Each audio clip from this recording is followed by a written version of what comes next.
Corona का context इतना भयानक कॉन्टेक्स्ट है कि हम मेरे ख्याल है पहले भी कुछ अल्फाज में इस कॉन्टेक्स्ट के लिहाज से जुमले सेंटेंसेस को यूज़ कर चुके हैं, और क्योंकि इसका इम्पैक्ट इतना ज़्यादा हुआ है ना कि सब कॉन्शियसली ना जानते हुए भी इंसान जो थोड़े से उदास वर्ड्स होते हैं उनका लिंक कोरोना से बना देता है। तो आज भी का जो वर्ड है उसको भी मैं उसी कॉन्टेक्स्ट में यूज़ करूँगा।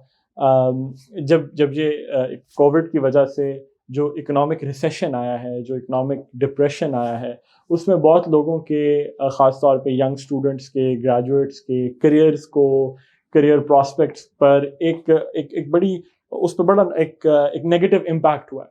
तो अगर मैं इसको आप कह सकते हैं कि जो करियर हैं वो they have been in the doldrums. अगर डोलड्रम्स का मतलब होता है, आज का वर्ड जो हमारा है डोलड्रम्स, उसका मतलब होता है एक स्टेट ऑफ डिप्रेशन, एक स्टेट ऑफ जिसे कहते हैं ना ग्लूम, जिसमें एक चीज़ बड़ी डाउन हो, एक मतलब अपनी सही हालत में ना हो और वो डाउन हो, अपनी सही लेवल पे ऑपरेट ना करे, एक स्टेट ऑफ डिप्रेशन में हो।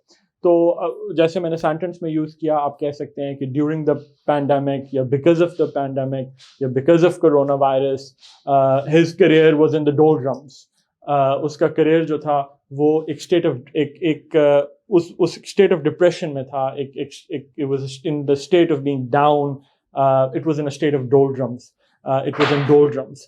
तो एक इंटरेस्टिंग वर्ड है, इसका मतलब वही नेगेटिव एक सैड सा कॉनोटेशन है कि एक चीज़, जैसे कहा जाता है कि जी market is in the doldrums, तो market is in the doldrums का यही मतलब है कि मार्केट डाउन हुई है, वो अपने सही लेवल पे ऑपरेट नहीं कर रही। तो इसी तरह हमने उसको सेंटेंस में यूज़ किया है कि because of the pandemic his career और हर करियर वाज इन डोलड्रम्स। तो वर्ड है डोलड्रम्स, ये नाउन है। मैं बहुत उम्मीद करता हूँ कि nothing in your life is in डोलड्रम्स।